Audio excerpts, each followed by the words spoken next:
The moment I saw the line, "No salary increase this year," I laughed. Not the happy kind.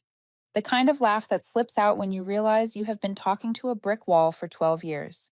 It was dry, short, automatic, more reflex than emotion. But it was enough to make the man sitting across from me, Graham, flinch and set his coffee cup down.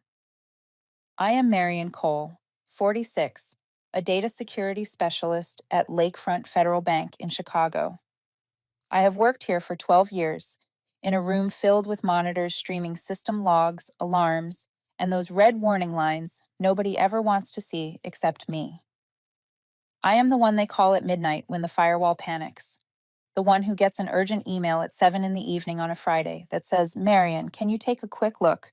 Every security crisis runs through my hands. Every raise somehow walks right past me." In those 12 years, I asked for a raise 12 times, and 12 times I got the same message dressed in new vocabulary. This year is not the right time. The budget is tight. We need to prioritize strategic roles. Leadership is reviewing the compensation structure. They had an entire dictionary dedicated to saying one word: no. Each year, they just swapped the scent, like changing out air fresheners. That morning, Graham asked me into a small conference room with glass walls facing the river. He was already sitting there, holding a cup of coffee from the brand new machine management had just installed, one that cost about a month of my rent. His face carried that carefully rehearsed sympathy doctors use when delivering bad news, except he was not speaking to a grieving family. He was denying a raise. "Marion, I reviewed your request," he began. "I know how much you have done for this system. But this year, the budget is genuinely difficult. Leadership is tightening spending everywhere. I hope you understand. A few years ago, I might have swallowed hard, forced a smile, and told myself I would try again next time. But that morning, before walking into the room, I had seen something. I saw Graham in the pantry, hand on the shoulder of 3 young employees, congratulating them on their raises. 3 faces that had not even memorized the building's exits yet, smiling as they had rehearsed for the moment. One of them had asked me last week how to tell spam from a phishing attempt. I taught him. He thanked me. Then he ran off to tell Graham he had proposed a highly effective email filtering protocol. So when Graham said the budget was tight, I laughed. Not because I do not understand budgets. I work in finance. I know exactly what real financial strain looks like. I laughed because my brain finally caught up to what my heart had understood for years. The issue was never money. The issue was never me. The issue was that they never intended to spend money on me. My laugh made Graham freeze. His eyes blinked fast, his cheeks flushed, like someone had ripped the script straight out of his hands. He leaned forward, lowering his voice. "Is something funny, Marion?" I shook my head, still smiling. "No, I just realized I might be the most optimistic person on this floor. Believing the same story 12 years in a row is a skill, too. At my age, anger feels different. It is less like fire, and more like an airbag going off in slow motion. No explosion at first, but eventually you hear it. Somewhere. I did not argue. I did not complain about fairness. I just stared at the paper with its cold little sentences and thought about the 12 years I had let my self-respect hinge on someone else's approval. I walked out of the room and down the glass hallway overlooking a Chicago wrapped in December cold. Gray sky blending into gray rooftops, the dark water of the lake stretching in the distance. I had walked this hallway thousands of times, laptop in hand, head full of system issues. But today, my steps slowed. For the first time, I was not thinking about work. I was thinking about my life. I thought about my father, a former police officer who believed in duty and honor so deeply that it could seem old-fashioned. His health has declined over the past few years. His memory flickers, sometimes sharp, sometimes drifting. After doctor visits, he sits on the couch and asks me the same question again and again. "Is your job at the bank going well, sweetheart? Do they respect you there?" And every time I answered, "Yes, Dad. They trust me. I am valued." I said it so many times I almost believed it myself. I stayed at this job for 12 years, not because I loved banking. I stayed because it was stable enough for me to live, care for my father, pay rent, and survive emergency calls in the middle of the night. I chose safety, even when that safety was eroding me. And that morning, when I laughed at the tight budget, something finally clicked. I was not here because they deserved me. I was here because I had been afraid to walk out the door. I touched the cold glass. Below, people hurried across patches of ice, clutching their warm coffees. No one knew that on this floor a woman had just laughed after being denied her 12th raise. No one knew something inside her had unlatched, quietly, almost invisibly, like a bolt slipping out of a door. Before I go on, I want to ask you something. Where are you listening from? A sunny morning in Florida, a frozen corner of Minnesota, a quiet town in Texas. Maybe Canada. Maybe the United Kingdom. Maybe Australia. Maybe a small apartment halfway across the world. At this age, I have learned one simple truth. Being overlooked has no borders. It finds anyone who has ever worked hard while someone pretended not to see them. And wherever you are hearing this from, I am grateful you are here with me. That day, all I knew was that I had laughed. I did not know it was the opening note of a quiet revenge. Not the loud kind, no slammed doors, no angry emails, no dramatic confrontation in the middle of the office. It started with one small, almost invisible decision. From that day forward, I would never again try to convince anyone of my worth. I would let them discover it in a way they never saw coming. Nothing makes you feel more invisible than fixing a system failure at 2 in the morning, only to hear someone else take the credit the next day. I had worked at Lakefront Federal Bank for 12 years, but it wasn't until the last 6 that I finally understood what it meant to live in the shadow of my own work. 6 years where every effort I made was treated as routine, and every accomplishment was handed to someone else through a ladder I was never meant to climb. During those 6 years, I was always the first one pinged when the system twitched. I still remember one night about 3 years ago when my phone vibrated nonstop at 3 in the morning. It was the unmistakable pattern of a ransomware probe. Someone unfamiliar would have brushed it off as a routine alert, but I knew the difference between a strange noise and a door being pried open. I shot out of bed, opened my laptop on the kitchen counter, and typed each command like I was holding up the last shield before the storm hit. It took me nearly 2 hours to block the attack, lock down the access streams, patch the vulnerability, and scrub the malicious code clean. By the time I finished, dawn had started washing over Chicago in that pale winter blue. I made myself a small cup of coffee and told myself the bank had just dodged a federal penalty worth millions. But that morning, during the emergency meeting, I stood against the wall listening to our chief technology officer praise the incredible initiative of the young, dynamic team. Nolan, the new hire with less than a year under his belt, smiled as he had actually been awake at 3 in the morning. Nolan was exactly the type of employee management adored. Young, quick-talking, fluent in buzzwords. Sometimes he would explain security theories I knew he didn't fully grasp, but Graham nodded along anyway, calling it fresh energy. And me. I didn't have fresh energy. I had caffeine and the will to survive. As time went on, I realized I had crossed into full invisibility. Every system failure found me first, but every compliment found its way to someone else. For 6 years, I heard the same company mantra repeated over and over: give opportunities to the next generation. But I knew exactly what opportunities meant there. It meant people who fit the vibe, not the ones keeping the lights on through the night. The only person who truly saw what was happening was Helen. She was in her mid-50s, worked in system administration, hair graying at the edges, voice steady, eyes carrying a quiet understanding of the world.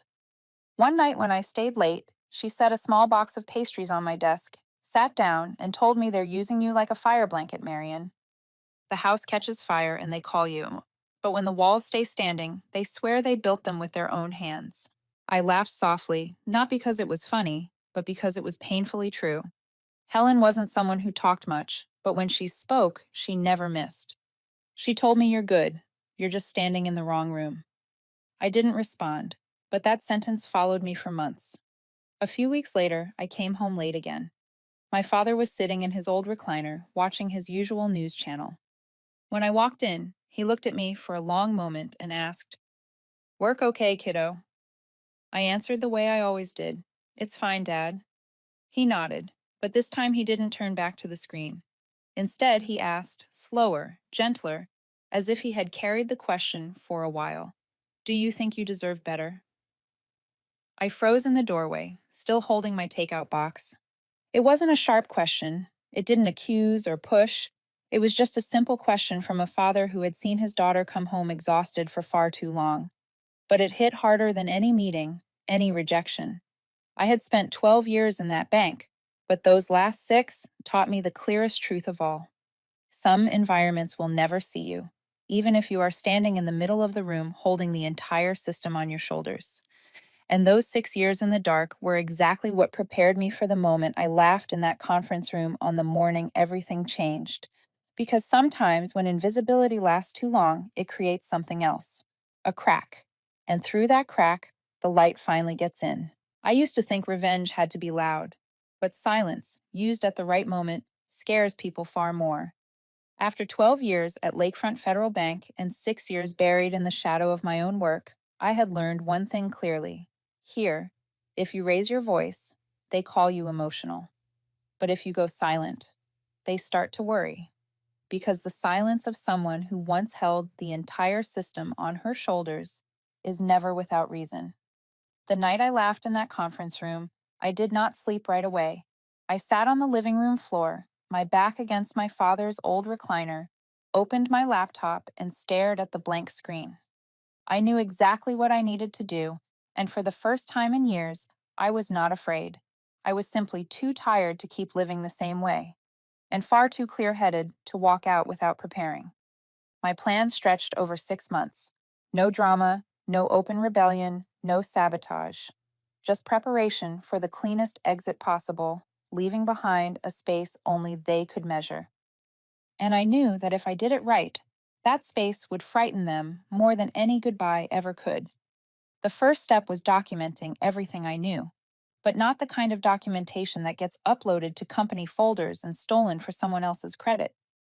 I created my own private archive, entirely personal, where I stored every process I had designed, every algorithm I had refined, every shortcut I had invented to keep the system from collapsing in the middle of the night. I did not take bank data or copy internal files. I only recorded the parts that belonged to me, the parts the law allowed me to keep. I wrote everything carefully, line by line, note by note, variable by variable, as if I were packing up a lifetime to prepare for a move. The second step was building what I later called the dependency map. Older Americans trust clear logic, and this map was the kind of clarity they respect. I opened a giant analysis board, outlining which parts of the bank's security system depended on what, who understood which errors, where the blind spots were, and exactly what would break once I was removed from the picture. When I drew that map, my chest tightened. Not because I worked too much, but because I realized the entire bank was standing on a foundation only I knew how to reinforce. Some connections on that board were both funny and sad. The vulnerability in the anti-intrusion module had been there for 4 years because nobody but me understood the old code. The tiny patch I wrote in 2 hours was listed as a system upgrade in the weekly report so Nolan could add it to his portfolio. I looked at the arrows on the board and thought they believed I was harmless. Truth is, I have just been busy preparing for freedom. The third step was shifting how I supported corporate clients. Still professional, still compliant, still fixing every issue by the book. But instead of letting them remember the department, I made sure they remembered the person who solved their problem. I answered emails faster, explained things more clearly, and offered long-term prevention strategies.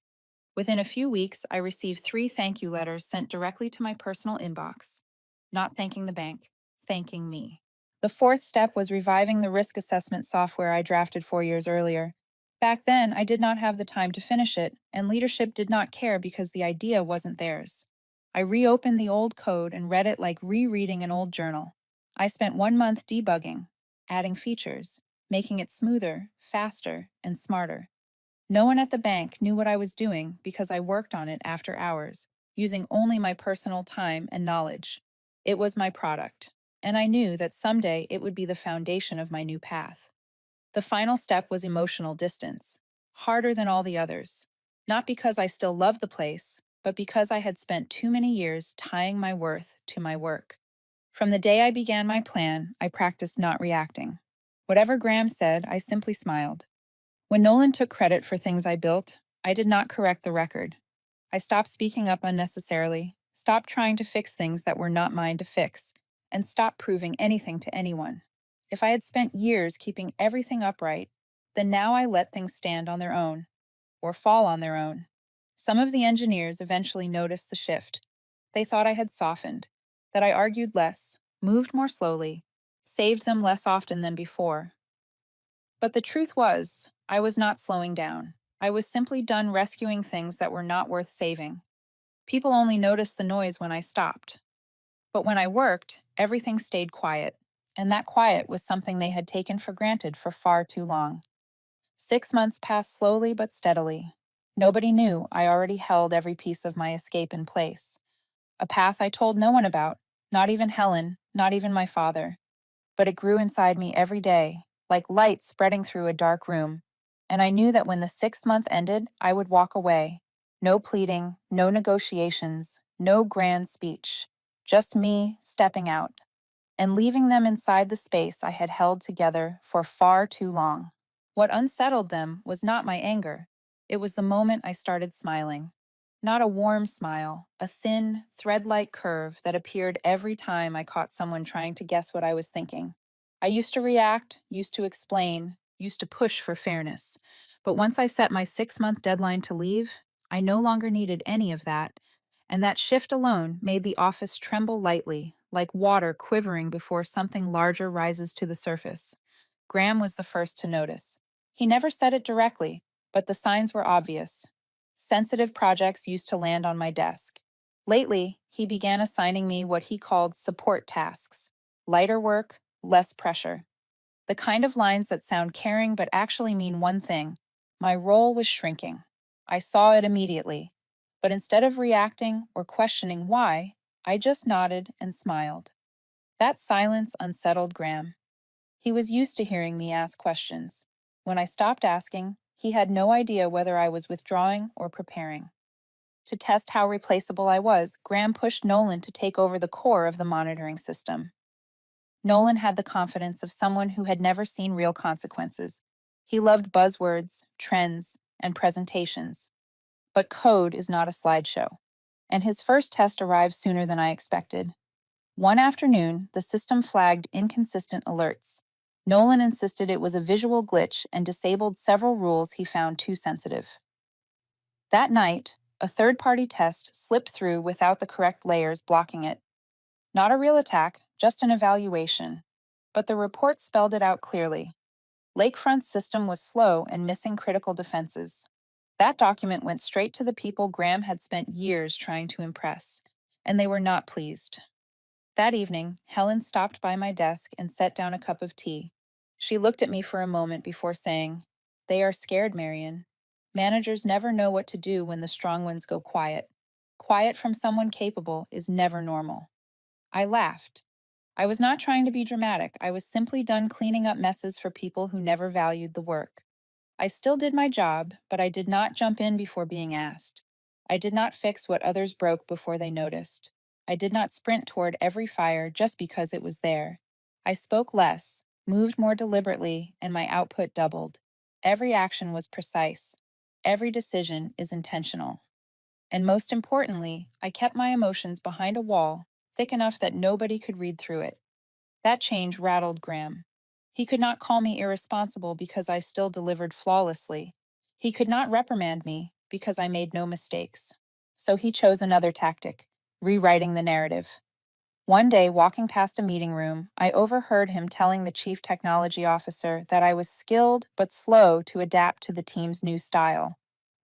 I tended to hold on to old methods, making others reluctant to innovate. It sounded mild, almost gentle. But I knew exactly what he was doing, planting seeds of doubt, one quiet remark at a time. Once, then twice, then 3 times, always where he assumed I could not hear. I stood outside, silent, choosing not to step in. Later, Helen told me that Graham, trying to undermine me, was like a man smudging a mirror he was too afraid to look into. I only smiled. I had no desire to clear the misunderstanding. When you are preparing to leave a place, you do not bother cleaning the thoughts of those who will remain. But my silence made everything around me shift in odd ways. A few younger coworkers, once eager to ask me countless questions, now avoided my eyes. They had heard fragments of Graham's reshaped stories and did not know what to believe. I saw their confusion, but I did not explain. Silence carries its own weight, and I wanted them to discover for themselves who in this story truly needed to be worried. While internal tension worsened, I received an email from a major corporate client. Polite, formal, and sent directly to my personal inbox. Thank you, Marion, for your explanation this morning. Clearer than any documentation we have reviewed. We appreciate your professionalism and hope to collaborate further. I read the message and smiled. Not a bitter smile. A quiet confirmation that my 6-month plan was unfolding exactly as it should. The people who needed real solutions still found me, no matter how much noise Graham tried to stir up. Graham moved in the opposite direction. He began leaving me off important email threads, intentionally keeping information from me, waiting to see if I would stumble. But I did not stumble. I did not slip. I simply observed. He believed limiting my access would make me panic. But the truth was, I had stepped away from that cycle long before he realized it. I just watched him, calm, then returned to my work. Once, walking down the hallway, I felt his eyes on me longer than usual. His gaze no longer carried its old confidence. It held a hint of doubt. And if I read it right, a trace of fear. Not fear that I would lash out. Fear that I knew something he did not. I said nothing. I only smiled. And that smile, I knew, shook him more than any confrontation. Because when the one person who truly understands the system goes silent, it is never a good sign for those clinging to control. I simply watched them scramble, watched them feel the tilt of the ship I had spent years keeping steady. And the quieter I became, the clearer it was to me that the day I walked away would not just be a departure, it would be an earthquake. I placed my resignation letter on Graham's desk, and for the first time, he had nothing to say. Throughout the 6 months I spent preparing, I had imagined every reaction he might have: anger, bargaining, maybe even a polished speech to cover his panic. But when he saw that paper, he went quiet, as if someone had switched off his voice entirely. I did not choose this day for drama. I chose it because it was the day the bank ran pre-audit stress tests before the federal review. Every department was stretched thin. I knew exactly which corners of the system would need adjustment, and I knew they were finally about to face what they had avoided for 6 years. Nobody understood the patches I had written. When I said the simple sentence, "I am resigning effective in 2 weeks," the color shifted across Graham's face. He blinked twice, as if dragging himself back into reality. "Marion, you picked the wrong time. We need you desperately right now," I answered gently. "There has never been a right time for me here." One line. And Graham had nothing left to counter with. He stared at the letter the way a man stares at a crack forming in the wall he has leaned on for too long. An emergency meeting formed almost immediately. I did not join them, but from my desk I could hear the frantic voices through the glass. They were asking where the documentation was, how the procedures were updated, and why so many critical components had no clear access path. Every question circled the same truth they refused to say out loud. They had allowed one person to carry too much and never bothered to learn from her. 2 hours later, an external security engineer was brought in to evaluate the dependency risk. I stepped aside, letting him access the entire control board. He worked quickly, scanning each module, every interface I had rebuilt over the years. When he leaned back, taking off his glasses, I knew he had seen what I had known all along. If she leaves now, this bank will retain only about 30% of its actual operating capacity. You rely on Marion for roughly 70%. Silence filled the room. Thick, heavy silence. I felt no triumph and no sadness, just the sense that something had finally fallen into its proper place. They wanted the truth from an outsider. Now they had it. That afternoon, I began the handover. Clean, complete, precise. Every step is detailed, not a single loose end. I left no traps, no spite, no missing pieces. I left the way my father once taught me to leave. Honor is not in where you arrive, it is in how you walk away. Helen stood beside me, checking the list. Her face carried a quiet sorrow, but no surprise. You did the right thing, Marion. Sometimes you have to choose yourself. I nodded. Nothing more needed. When the room finally settled, I turned back to my desk. The old wood was worn along the edges. This was where I had taped the picture of my father and me, taken when he was still strong. He was leaning against his patrol car. I was holding my first security certification. I touched the corner of the photo. For years, whenever exhaustion pinned me down, I looked at my father's smile to remind myself to keep going. But today, for the first time, I realized I did not need to keep going here. I packed my things into a small box. The pen my father gave me. My notebook is filled with handwritten fixes. The ceramic mug Helen gifted me. Not much. Easier than I expected. Helen gave me a quick hug and stepped outside to block the curious eyes. I appreciated her for that. Some goodbyes deserve privacy from those who never understood the story. Graham appeared just as I was closing the lid. He stood in the doorway, hands in his pockets, his expression a mix of loss and confusion. Unlike that morning, he finally managed to speak. "Are you sure about this?" I turned, steady as I had been for 6 months. "Yes. This time, nothing and no one can change it." He looked as though he wanted to argue, but already knew it would be pointless. Graham had never been comfortable with losing control. Today he controlled nothing. Not me, not the system, not the future of the bank. I walked down the hallway. Each step felt like the weight of old air lifting off my shoulders.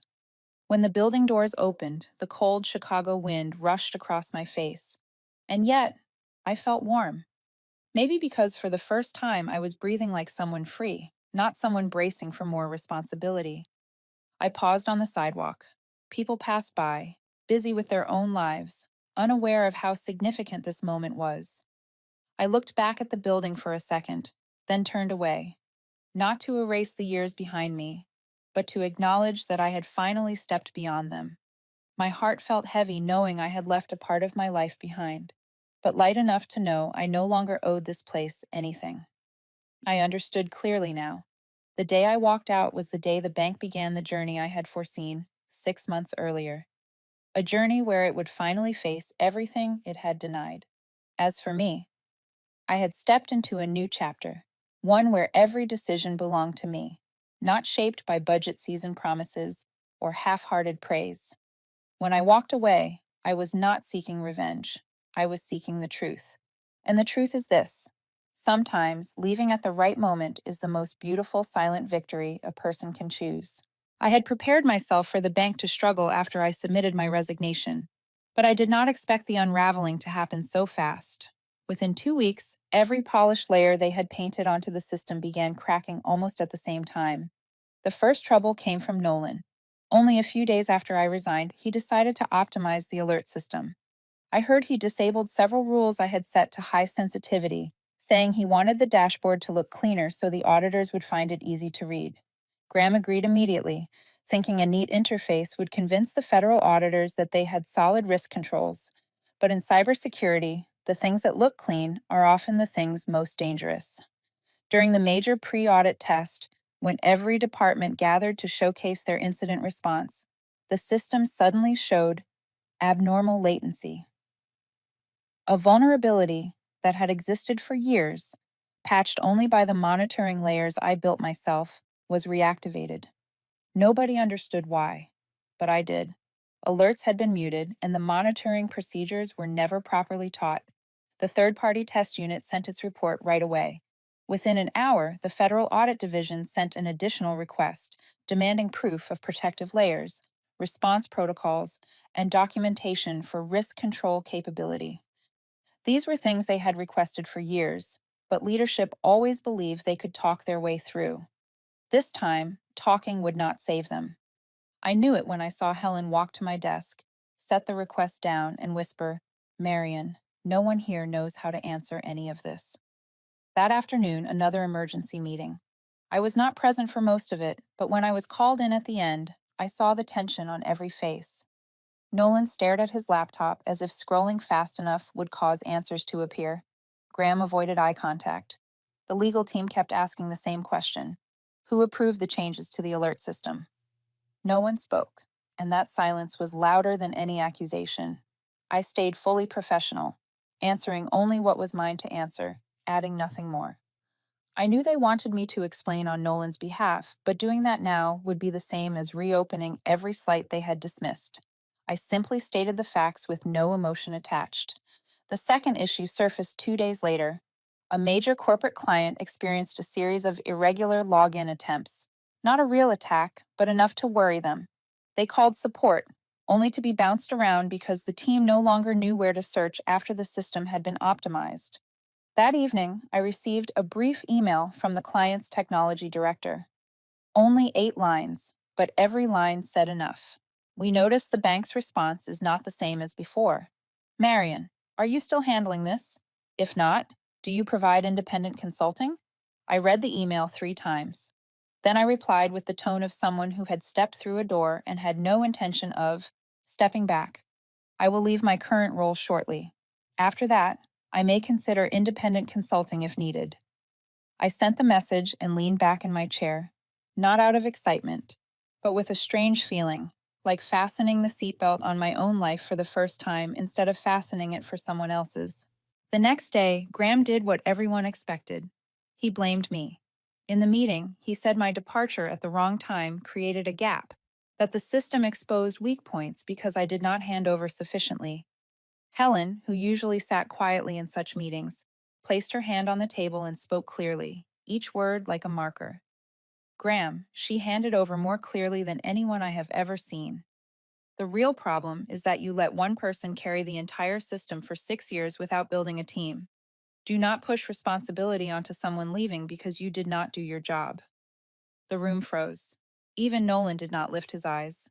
Helen said nothing more. One well-timed sentence was enough to turn the entire story back toward the truth. Later that afternoon, I received a call from Robert Hayes, the bank's chief executive officer. His tone was polite, deep, tired. Marion, I would like to speak directly. We are in the middle of the audit, and the system appears to rely on your knowledge more than we understood. I hope you might assist us for a few sessions as an independent consultant. I looked out the window at the cold Chicago sky, stretched clear and bright. A month earlier, I might have agreed without hesitation. But standing where I was now, I felt a quiet steadiness I had never known. I answered softly, I appreciate the offer, but I left this role in spirit long before I left it on paper. I no longer fit this work. Robert paused for a few seconds, and I sensed he understood the finality of that answer. After the call, I prepared tea for my father and sat beside him. He had no idea how violently the small world I had left behind was shaking, but looking at his calm face, I realized I was learning that calmness for myself. During those 2 weeks, updates about the bank trickled in from Helen. Auditors asked for more evidence. The system hit more minor errors. Graham held constant meetings to manage internal messaging. Nolan received quite criticism but still tried, insisting things were not serious. I read each update without the slightest pull to step back into the fire. Nobody stood behind me, expecting me to save them anymore, and I no longer felt the instinct to do so. By the end of the second week, I understood something simple that took me 6 years to see.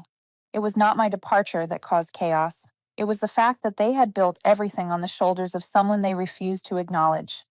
I merely stepped out of a role I was never credited for, and everything that followed was the natural consequence of their own choices.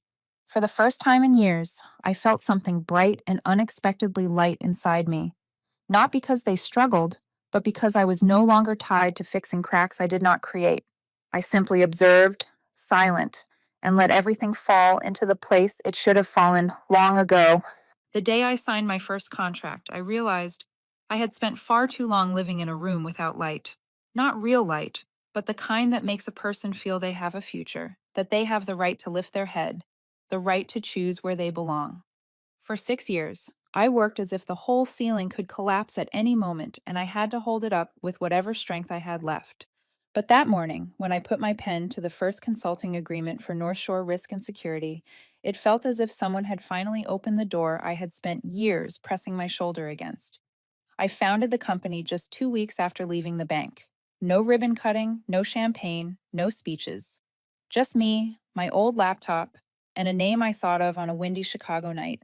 North Shore Risk and Security. A little long, maybe, but it reminded me of Lake Michigan at dawn. Flat, strong, and beholden to no one's goodwill. The first client signed on during our very first meeting. They were the same company that asked whether I handled independent consulting. They wanted a full review of their intrusion detection system and an improvement plan.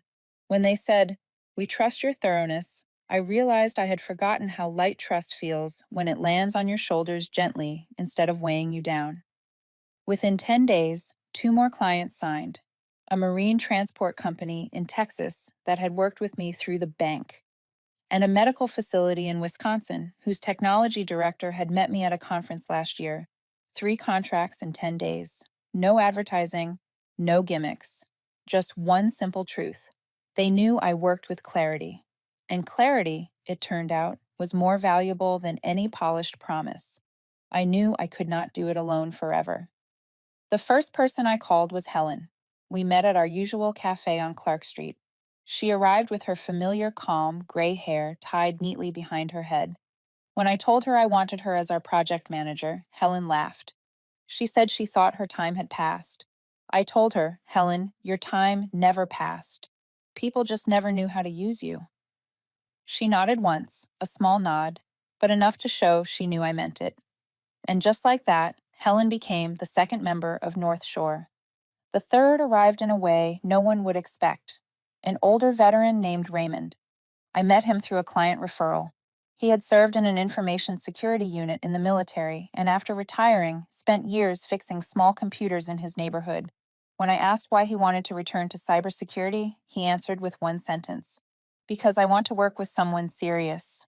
Near 60, his voice was deep, steady, and carried the quiet resolve of a man who had lived through too much to waste time proving himself. I hired him immediately. Our office was on the 3rd floor of a small building near Lake Michigan. Not fancy, not large, but filled with light. I had grown used to flickering neon, gray walls, and dim glass. So when I opened the door to our new office, the thing that caught my throat was the simplest detail. Sunlight. Direct, clean, unobstructed. Helen chose the desk by the window. Raymond picked the corner near the ventilation fan. I took the desk facing the door, the one with a straight view of the lake. One Saturday afternoon, my father came to visit. He walked slowly, his left leg still weak from the stroke, but insisted on getting inside on his own. When he saw the company name on the wall, he smiled as if he were looking at a grandchild he had been waiting years to meet. I handed him a fresh decal with our logo, telling him he could be the one to place it on the door. He peeled the backing carefully, aligned every millimeter with shaky hands and steady eyes.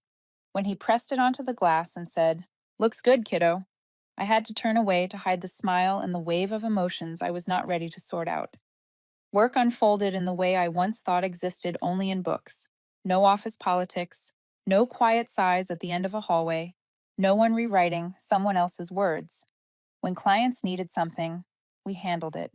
When something did not make sense, we fixed it. When an issue surfaced, we said it plainly. Helen documented each stage with precision. Raymond double-checked every configuration silently, and I made sure everything moved at the right pace, not too fast, not too slow. Sometimes I thought about the old bank, not with regret, but with a simple understanding. I never belonged there. I stayed because I thought I had no choice. But the choice had always been waiting behind a door I was too afraid to open. And now, each morning when I walk into this small office, I feel like I am stepping into the part of my life I should have reached years ago. No one measures my worth through a manager's mood anymore. No one demands I fix what they broke. No one tells me to wait for the next budget cycle. I am finally where I am meant to be. And the morning light stretching across the wooden floor reminds me of that every day. When the chief executive officer called for the 3rd time, I knew they had reached the end. Not the end of the bank, but the end of the illusion that they could survive relying on someone they never valued. The first call, I politely declined. The second, I was busy consulting for a client and did not pick up. The third made me realize their patience had turned into desperation. That afternoon, the office at North Shore was bathed in fading light as the sun dropped behind the lake. Raymond paced between desks, checking a firewall configuration, while Helen pinned notes onto the whiteboard. When my phone buzzed, Helen raised an eyebrow, silently asking again. I nodded. I knew who it was. Robert's voice sounded nothing like before. Gone were the stiff pleasantries, gone the confident tone he played during leadership meetings. What remained was the exhaustion of a man finally forced to face the consequences he had avoided for too long. Marion, I will be direct. The bank is in crisis. I sat down, opened my laptop, but did not type. I let him continue. We were just suspended from federal auditing. They determined we cannot maintain system transparency. One of our three largest corporate clients left this morning. The technical department is fractured. The legal team has no unified answer. In short, everything is falling apart. I stayed silent. Silence always draws out more truth than questions do. Robert exhaled heavily, then shifted to negotiation mode. Marion, we want you back. Not the way it was. We will pay double your previous salary. You will hold the director title. You choose the projects. You choose the team. Work remotely if you prefer. Budget will not be an issue anymore. I let out a small laugh, not mocking, just the kind that escapes when a contradiction becomes too obvious to ignore. I said, interesting. The budget was never enough for me for 12 years. Now suddenly it grows on trees. Robert did not laugh. He knew my point needed no further explanation. 12 years of hearing, not the right time. And now, with the system on the edge of federal sanctions, magically, it becomes the right time. I stood and walked to the window overlooking Lake Michigan. The water was deep blue and perfectly still, unaware of the desperate calls between a company and its former employee. I spoke slowly. Robert, I appreciate the offer, but no one should return to a place where they spent 12 years knocking on a door that never opened. He went silent long enough that I wondered if the line had dropped. Then he said, voice low, I understand. But you should know this. Graham is under internal investigation. There is evidence that he hid system changes and tried to place the blame on you. I will not allow that. I closed my eyes for a second, not in satisfaction, not in surprise. When a person relies on authority instead of ability, this is almost always the end of their line. I simply asked, how far has the board gone? Robert replied, the board intends to suspend him. Every change he forced the technical team to make has been reversed for review. The federal auditors are requesting verification of his involvement in downgrading the alerts. To be honest, I do not see his career surviving this. I rested my hand on the window frame, watching my faint reflection on the glass. Some would expect this moment to feel like revenge, but all I felt was a quiet, steady peace. I said, Robert, I do not need to know what happens to him. I only know this. People always pay for what they try to hide. A long breath sounded through the phone. So, you will not return, I answered. No. Not because the money is insufficient, but my value is not measured by that money. I cannot return to a place that only sees my worth when collapse is at the door. My opportunity is not behind me. It is here at North Shore, with the people who trust me now. Robert tried to keep his composure. I understand. We realized this far too late. I ended the call with a line as light as the evening itself. Some lessons do not arrive on time, but they arrive when they must. I set my phone down. Helen paused her notes, looking at me with the understanding of someone who already knew what that conversation meant. From the corner, Raymond called out. I could not hear the words, but it sounded like someone begging. I laughed, softer than usual. No bitterness, no triumph, just the awareness that I had finally stepped out of the loop I once believed I could never escape. I returned to my desk and opened the plan for the coming week. 3 new clients were waiting for risk assessments. Helen needed the timeline reviewed. Raymond wanted to confirm the test results.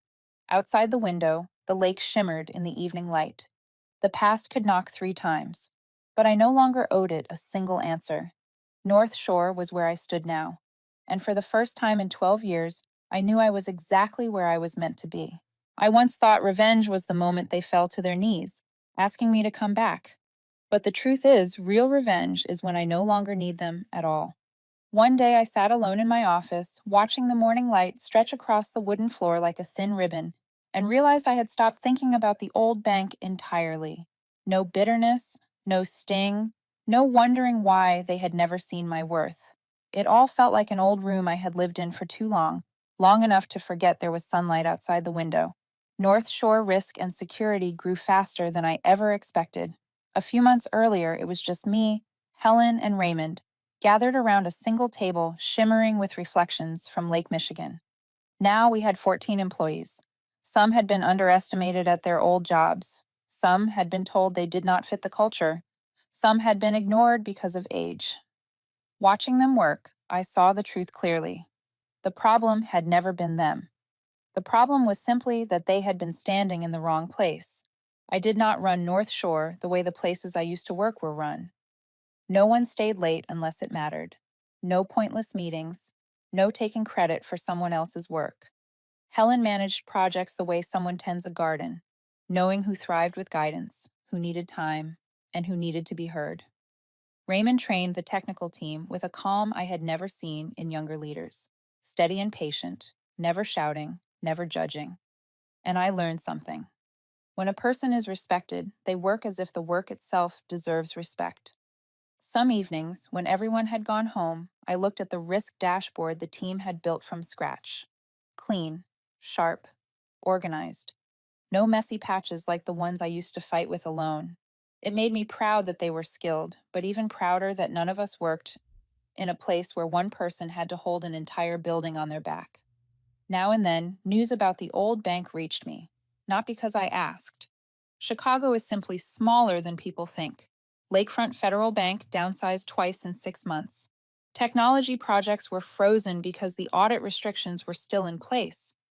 Several major clients walked away, choosing more stable firms. Graham was suspended and later fired for a conclusion of dishonesty in managing system changes. Chief Executive Officer Robert stepped down 3 months later. I heard he moved to a nonprofit. Maybe that was where he hoped to rebuild himself. Strangely, none of it made me feel triumphant. None of it satisfied anything inside me. Everything unfolded like a natural chain reaction. When you remove a weight from a table, it falls, not because you pushed it, but because falling is what gravity demands. One morning, I arrived at the office before everyone else. Sunlight poured through the glass, bright enough that I had to squint. I set my tea on the desk, sat down, and let the silence settle. I thought about my father, about the afternoon he pressed the company decal onto the door, about all the years I longed to be recognized, without realizing what I truly needed was not someone else's acknowledgement. It was the right to choose where I placed my heart. I turned toward the window. Lake Michigan rippled gently under the sun, reminding me that everything can change if we are willing to step out of the places that made us small. And in that moment, I understood something I had never touched before. In the end, I gave them exactly what they had given me. Silence. Not loud, not violent, no retaliation. Just a silence that revealed the space they had created on their own. Freedom was not the day I walked out of that bank. Freedom was the day I looked back and no longer needed a single word of validation from it. If you are hearing this story and recognizing a piece of your own life in it, the endurance, the patience, the hope that someone would finally see you, then I want to say this. Sometimes the place you are standing is not the place you are meant to be. And sometimes stepping away is the bravest thing you will ever do for yourself. If this story reminds you of a chapter in your own life, leave a comment and tell me where you are listening from. And if you want more stories about resilience, fairness, and the quiet freedom of ordinary people, subscribe to the channel. We still have many beautiful things to share.